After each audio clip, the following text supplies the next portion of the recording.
कुदरत की अनुपम विरासत पहाड़। कुदरत ने हमें सुंदर ग्लेशियर दिए, हरे भरे जंगल दिए, गंगा यमुना जैसी हजारों नदियां दी। उसने हर रूप में जल संसाधनों से हमें समृद्ध बनाया है, जो करोड़ों सालों से हमें पोषित पल्लवित करती आ रही है। कुदरत के इन्हीं उपहारों में से एक उपहार है प्राकृतिक जल स्रोत, जिन्हें चश्मे, नाग, चुकटेले, छुरहुरे, मगरे, जलकुंड, बौली और नौले धारों के रूप में जाना जाता है, जो हिंदकुश पर्वतमाला यानी अफगानिस्तान से त्रिपुरा तक अलग अलग नामों से पहचाने जाते हैं। वास्तव में यह यहाँ के निवासियों की समृद्ध विरासत का अभिन्न अंग है। नौला जो होता है हमारा विष्णु भगवान की स्थापना होती है, वो उसको एक मंदिर भी माना जाता है।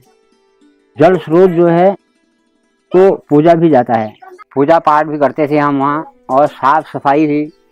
उसमें जब शादी विवाह होते थे तो उनके वो जो ताज मुकुट कहते हैं, उसको हम वहाँ नौरे में उसका विसर्जन करते थे। विसर्जन करके फिर पूजा पाठ अगरबत्ती दीप जला लेते थे। इधर उधर नौले के अगल बगल साफ सूफ करके उसमें हाथ जोड़ करके फिर हम वहाँ से विदा मांगते थे। आज भी नौले धारे पहाड़ी इलाकों में पेयजल के मुख्य स्रोत हैं। आंकड़ों के अनुसार देखें तो उत्तराखंड में ग्रामीण पेयजल की 90% आपूर्ति प्राकृतिक नौले धारों के माध्यम से होती है।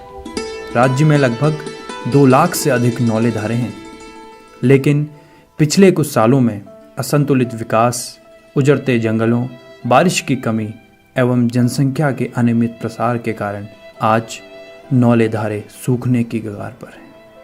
हमारे पास इतना पानी था, हर खेत में, हर जगह, हर तीसरे चौथे खेत में हमारे यहाँ पानी था, और हमारे पास पीने का पानी पर्याप्त हो सकता है। कोई वर्षा का अभाव है या समय का प्रकोप है, अब हम इस बारे में तो ज़्यादा कह नहीं सकते हैं कि मतलब ये समस्याएं क्यों आ रही हैं। पानी न होने के कारण मतलब ये लगाओ कि हम लोग यहाँ पर बिल्कुल वीरान हो गए। हमारी समस्या ही बिल्कुल मेन पानी है। आज तो गंगा सूख गई है समझो। उत्तराखंड में अनेक सरकारी एवं गैर सरकारी योजनाओं के माध्यम से पानी देने की कोशिश की गई। माना यह गया कि हैंडपंप और पाइपलाइनें पानी की समस्या को दूर कर देंगी, लेकिन इनकी वजह से उल्टे हमारे जल स्रोत लगातार सूखते जा रहे हैं। हाँ, ये पाइपलाइन में बनाया गया जब महात्मा की पूरी है तो सूख जाए, अंदर नहीं सूख, कभी नहीं सूख। मैंने अपने जीवन में 195 वर्ष में कहूँगी, अब मैं आगे बस मैं कहीं बसूँ तो मुझे बसूँ वो तो काम कर रहे हैं।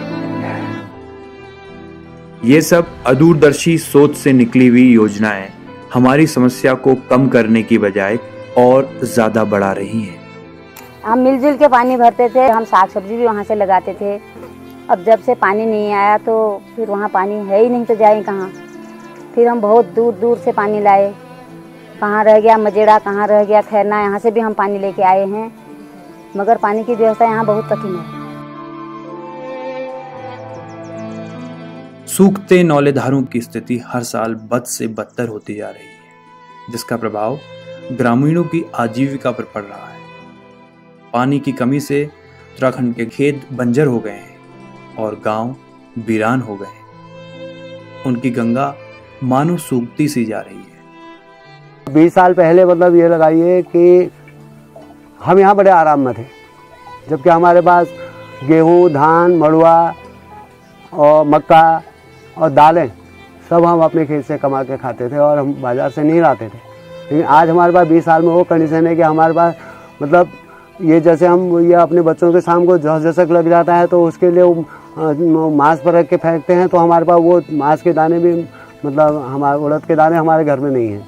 मतलब ये कंडीशन हमारे गांव के आ गई है। पेयजल की लगातार बढ़ती समस्या को देखते हुए उत्तराखंड राज्य में नौले धारों को पुनर्जीवित करने के लिए सामुदायिक प्रयास किए गए, जिसमें चिराग संस्था द्वारा उत्तराखंड के नैनीताल, अल्मोड़ा, बागेश्वर और पिथौरागढ़ जिलों में 90 से ज्यादा जल स्रोतों के संवर्धन पर काम किया जा रहा है। तो जहाँ तक पहाड़ों में स्प्रिंग की बात करते हैं तो पहाड़ों में जो है स्प्रिंग नौले धारों के रूप में निकलते हैं।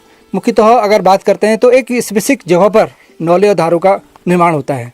उस जगह को या तो फ्रैक्चर के कारण वहाँ पर स्प्रिंग निकलती है, या कांटेक्ट के कारण वहाँ पर स्प्रिंग निकलती है, या अगर नीचे अगर कोई कठोर चट्टान लग जाती है और ऊपर उसमें फिलाइट या उस तरह की चट्टानें मिल जाती हैं तो वहाँ पर एक कांटेक्ट बेस पर एक स्प्रिंग निकलता है।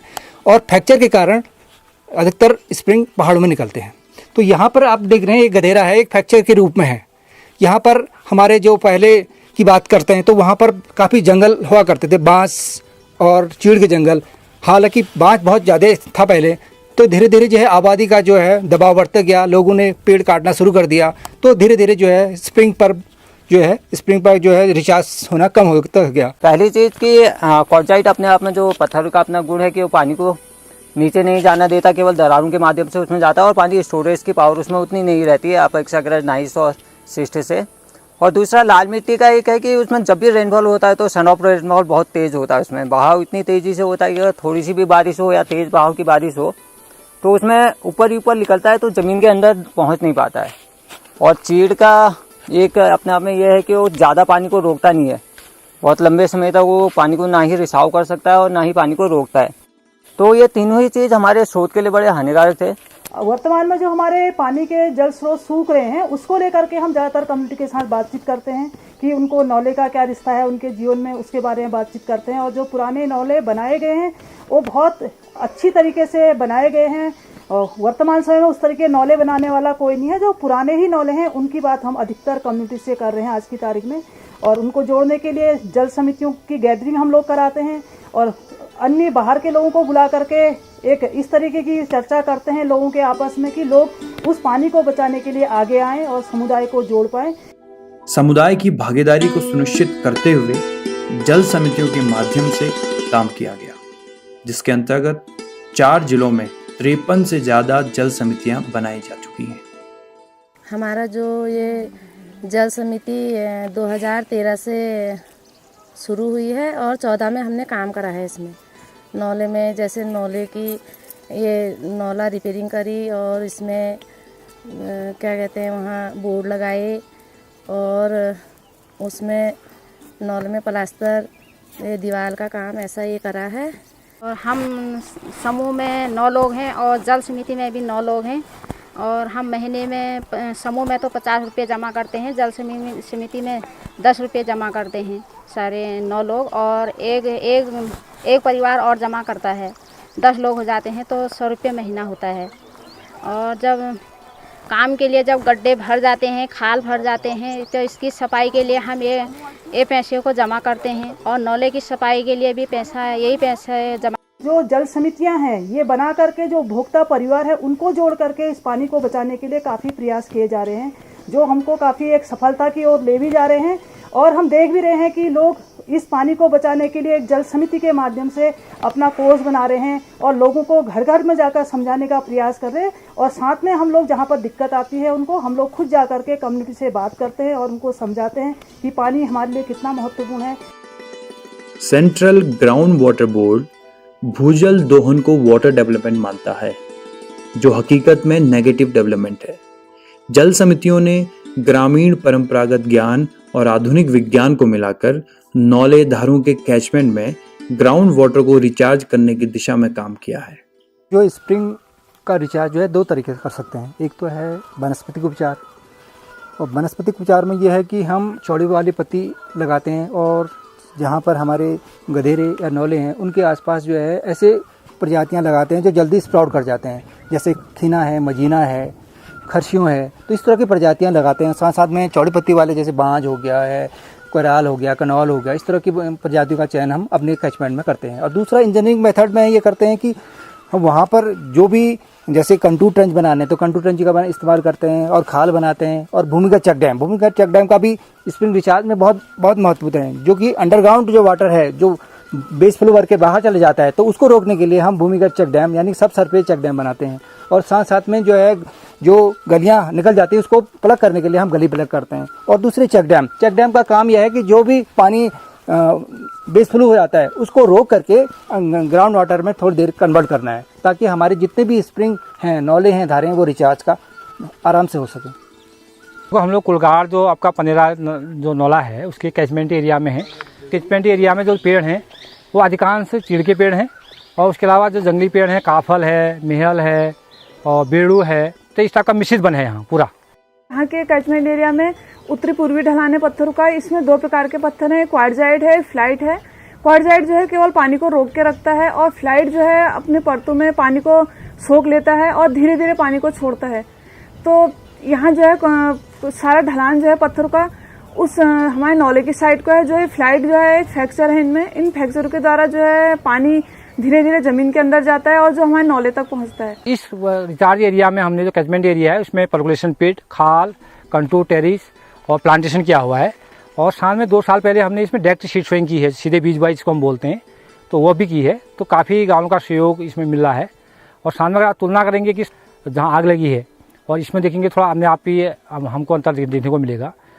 रिचार्ज एरिया में किए गए प्रयासों से सूखते नौले धारों को नया जीवन मिला है। ये नौला जो है कपलाल का नौला, ये भी एक स्थिति जो 2008-9 में आई कि ये भी सूखने के कगार पर आ चुका था और वर्तमान लगभग सूख चुका था। पहले जो है नौले में 4 LPM पानी था, अब जो है 14 LPM पानी है। हमने कम्युनिटी के साथ मिल करके इस काम को किया है तो इसमें इन लोगों को काफ़ी फायदा हुआ है। कम्युनिटी में थोड़ा सा जागरूकता आई और हमारे साथ जुड़ने लगी। पानी के मुद्दे को लेके उनको लगा कि चिराग के साथ मिलके थोड़ा सा काम किया जाए तो शायद पानी को लेके हम अच्छा काम कर सकते हैं। तो इसी को लिखते हुए अभी हम लोग करीब 96 स्प्रिंग में हम लोग कंप्लीट काम कर चुके हैं और 20 में अभी और कर रहे हैं। तो अगर देखें तो जो पानी बढ़ने का है वो करीब 20 स्प्रिंग के आसपास जिसमें हम इम्पैक्ट दिखा पाए हैं, लेकिन जो अवेयरनेस की बात करें वो करीब 50% से ऊपर लोगों को इसकी जानकारी है कि स्प्रिंग के ऊपर अगर हम काम करें या प्रोटेक्शन करें या कुछ इसका मैनेजमेंट करें तो सक्सेस ला सकते हैं। संस्थाओं और समुदायों ने उत्तराखंड में नौले धारों को पुनर्जीवित करके कुछ आदर्श मॉडल बनाए हैं जिसे शुरुआत के तौर पर ही देखा जाना चाहिए। जहां एक ओर विभिन्न प्रयासों से 100 नौलों को जिंदा किया जा रहा है, वहीं दूसरी ओर नासमझी और अनदेखी से 500 नौले सूख जाते हैं। जो गांव स्तर पे जो संगठन है, ग्राम स्तरीय पंचायतें हैं, ग्राम स्तरीय जो जल समितियां हैं, प्लस सरकार के जो अधिकारी है मिलकर एक योजना तैयार करें और उसको राज्य स्तर पे कहीं ना कहीं एक बड़े प्रोग्राम के रूप में चलाने की आवश्यकता है। एक उदाहरण के रूप में हम सिक्किम सरकार को ले सकते हैं और सिक्किम सरकार के अनुभवों को उत्तराखंड सरकार के सामने रख के एक उदाहरण पेश किया जा सकता है कि वहां पर अगर इस तरह के कार्यक्रम हुए हैं, रिजर्व फॉरेस्ट में काम हुआ है, क्योंकि ज्यादातर जलग्रहण क्षेत्र रिजर्व फॉरेस्ट में है, तो उसमें विभिन्न विभागों को जोड़ते हुए किस तरह से काम किया जा सकता है, उसके सरकार स्तर पर एक नीति बना के कहीं ना कहीं एक पूरी परियोजना चलाने की एक आवश्यकता अभी वर्तमान में लग रही है। सूखते नौले धारों की वजह से बहुत भारी मात्रा में पलायन है, पूरे उत्तराखंड में बहुत तेजी से पलायन है। जरूरत यह है कि ये नौले धारे जिंदा हों, लेकिन जिस तरह की नीतियां बनी हुई हैं, जो जल नीति बनी हुई है प्रदेशों की, उन जल नीतियों में नौले धारों को उतनी स्थान नहीं है जितना स्थान मिलना चाहिए था। ज़्यादातर उनकी कोशिशें नल संस्कृति को बढ़ावा देने की हैं, लेकिन जो नौले धारे गांव में मौजूद हैं उनसे पानी न देने की कोशिश लगातार जारी है। उन पर काम बहुत कम हो पा रहा है, उनसे पानी लोगों को नहीं मिल पा रहा है, वो सूखते जा रहे हैं। ऐसे में ज़रूरत यह है कि राज और समाज दोनों मिलकर कोशिश करें और नौलों धारों को जिंदा करने की तैयारी करें।